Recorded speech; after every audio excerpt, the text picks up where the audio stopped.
Hello guys, welcome back to my channel. তো আজকে সকালবেলায় ভাই ড্রয়িং খাতা আর পেন্সিল নিয়ে বসেছিল, কিছু একটা ড্রয়িং করার চেষ্টা করছিল। প্রথমে বুঝতে পারিনি, বাট যখন ও চোখটা ড্রয়িং করলো তখন একটু আন্দাজ করতে পারলাম ও কী ড্রয়িং করার চেষ্টা করছে।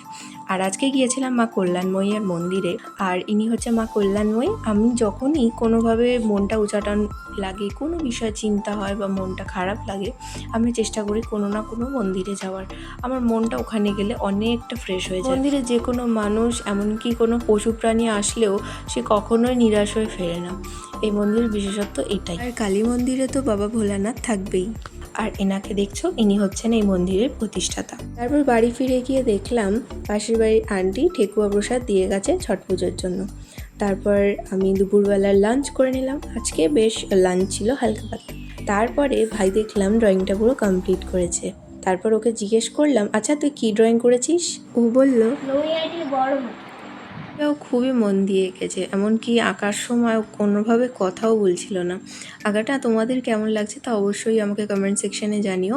আর আজকে সন্ধেবেলা স্ন্যাক্সে খেয়েছিলাম চাউমিন। টাটা।